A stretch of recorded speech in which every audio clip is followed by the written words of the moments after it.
அஸ்ஸலாமு அலைக்கும். டெய்லி ஒரு ஸ்நாக்ஸ் எபிசோட் 13ல நாம இன்னைக்கு பார்க்க போறது எம்மியான குலாப் ஜாமுன் தான் பார்க்க போறோம். இது எங்க வீட்டு குட்டீஸ்லாம் சேர்ந்து செய்ய போறாங்க. குலாப் ஜாமுன் மிக்ஸ் எடுத்துட்டு ஒரு பவுல்ல போட்டுட்டு 50 ml தண்ணீர் விட்டு அதை நல்லா மிக்ஸ் பண்ணி மாவு பிணைஞ்சு எடுத்துக்கலாம். பிணைஞ்ச பிறகு ஒரு 10 நிமிஷம் டு 1/4 மணி நேரம் அதை அப்படியே வச்சுருங்க. அதன் பிறகு கையில் லைட்டாக எண்ணெய் தடவிட்டு இதை உருட்டிக்கலாம். ரவுண்ட் ஷேப் அண்ட் நீட்டமாக உருட்டிக்கிறாங்க. நாகூரில் குலாப் ஜாமுன் எப்போவுமே நீட்ட ஷேப்பில் தான் கிடைக்கும். குட்டி குட்டியாக நல்லாயிருக்கும் சூப்பராக. நாகூரில் சாப்பிட்டவங்களுக்கு தெரியும். ஸோ அதனால் 2 மாதிரியும் இதை ரெடி பண்ணி எடுத்துக்கிட்டாங்க. அடுப்பில் ஒரு கடாய் வச்சுட்டு கடாயில் எண்ணெய் விட்டு எண்ணெய் நல்லா சூடு வந்த பிறகு இதை கோல்டு கலரில் ஃப்ரை பண்ணி எடுத்துக்கோங்க. அடுப்பை மீடியம் ஃப்ளேமில் வச்சுட்டே ஃப்ரை பண்ணுங்கள்.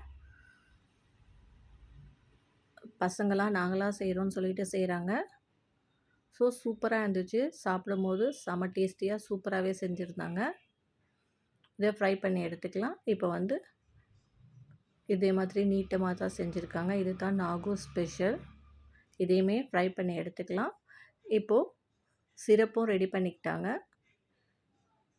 600 ml சர்க்கரையில் 800 ml தண்ணி ஊற்றி சிரப் காய்ச்சி ரெடி பண்ணிவிட்டு அதில் ஊற போட்டு சாப்பிட கொடுத்தாங்க. செம எம்மியாக இருந்துச்சு. நாங்கள் என்ஜாய் பண்ணி சாப்பிட்டோம். அஸ்ஸலாமு அலைக்கும்.